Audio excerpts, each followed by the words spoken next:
Hello, it's me, Darlene Vlog.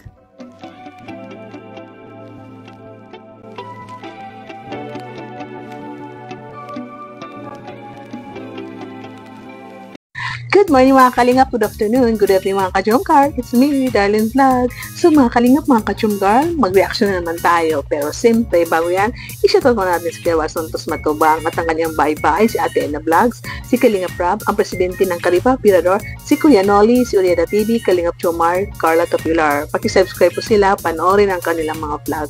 At siyempre, huwag niyo kalimutan si Darlene Vlog. Thank you po! So, dito tayo kukuha sa live ni Carla kagabi na kung namumula ang pisngi ni Carla sa tuwa at parang sabi niya nahiya siya. Namumula rin ang kanyang live na orange, yellow ang lumalabas dahil nagpalipad ang mga nagmamahal sa kanya, ang mga VIP sponsor.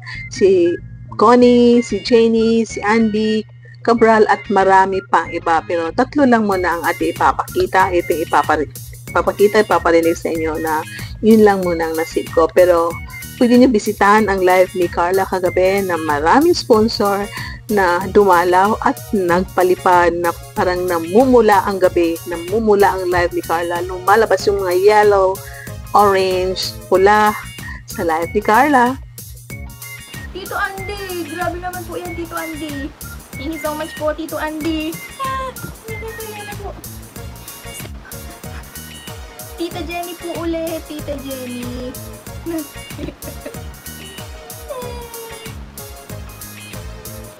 Love 11, hi baby Carla. Tita Connie. Tita, salamat po. Grabe na po yan ay, sobra-sobra na po. Tita, thank you po. Ito si Carla, napansin ko, pwede nyo balikan ang kanyang live na parang hinihingal siya sa tuwa. Parang natutuwa ba siya, naiyak siya, pero parang kung panoorin nyo ang live ni Carla na yung ano rin, nagkakatuan sila dahil tinatakot sila ni Arjen. Matagal lang hinihingal siya, parang matagal siya makamove on habang nagla-live na humihinga mo na siya. Pero sa tingin ko, wala naman siya problem sa hinga, no? Dahil kayang-kanya magtakbuhan, hindi siya hiningal. Pero dito sa live niya, parang lumalabas yung, yung inspired siya, para siyang natutuwa na hindi ma-explain sa live ni Carla yung feelings niya na maraming nagpalipad. At dito, may nagtatanong kung anong kinain, kung ano ba, naghapunan. Pero sabi niya, alil daw, kunti lang. At ang kanya daw hapunan ay Skyflex na iisa. Pero kung balikan niyo ang live niya, mayroon siyang binabanggit na ay, kumukulo na naman daw ang tiyan niya kasi nagugutom na naman. At yun sa live ni Carla, hindi ko nalang ipakita dito, balikan ninyo na parang bumaba si Rose Ann, natakot siya dahil may pinatay si RG na walis, na maya-maya pagbalik niya may bit-bit siya na tubig at pancit canton. So, pagkatapos kayo ni Carla mag-live, kumain kayo siya ng pancit canton doon sa kinakain ni Rose Ann. So, hindi natin alam. Pero sabi ni Carla na ang hapunan lang daw niya ay isang Skyflex. Pero sa diet, no, masakit sa tiyan yan. Kumukula na ganun. Pwede ka maghapunan, Carla. Kumain ka ng saging na nalakatan, mga fruits. Kasi kung makakain ka ng saging, mga fruits, para ma-feel mo na puno na yung tiyan mo. Kasi kung totoo lang, Carla, hindi maganda sa katawan na i-almusal mo is Skyflex. Hindi maganda sa katawan na maghapunan ka is Skyflex. Pwede ka sa pagdadiet mo, kakainin mo yung mga masustansya na pagkain na katulad ng saging or fruits, ganon, or wheat bread, oatmeal, ganon, or Coco Crunch, cornflakes, huwag yung Skyflex, diba? Kasi yung Skyflex, katagalan sa kakakain natin ng matagal, yung Skyflex ay hindi siya natutunaw, dumidikit yan sa ating colon. At yun, nagbubo yan minsan yung colon, yung flour ng Skyflex, pag nastampa yan sa ating colon, nagbumubuo yan ng mga bato-bato, dumidikit yan, nagkakayon, may problem sa aros, asparagus, ng esophagus, sa colon. So, hindi rin maputi yung Skyflex na yun, hapunan mo. So, yun nga, Carla, kung nagda-diet ka, pwede ka oatmeal, kunti lang, cornflakes, isang bowl, ganun, isang mug. So, yun lang, Carla, para rin sa kalusugan mo. Alil. Di na po ako Ngayon po, ang dinner ko po ay Skyflix po. Skyflix only. Uy. Salamat po. So, dito na tayo sa ating highlights na naalala ni Carl ang kanyang past. Anong past yun? Past na boyfriend? Wala naman siyang boyfriend, di ba?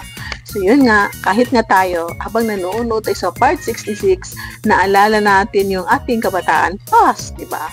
Kasi ako rin, mahilig ako maligo sa ulan. So, yung mga bata kami, pag umuulan, takbuhan kami yan, maglalaro kung saan-saan nakakarating. Pero pag may kidlat, hindi kami naliligo ng ulan kasi nakakatakot yung kidlat, pwede ka matamaan.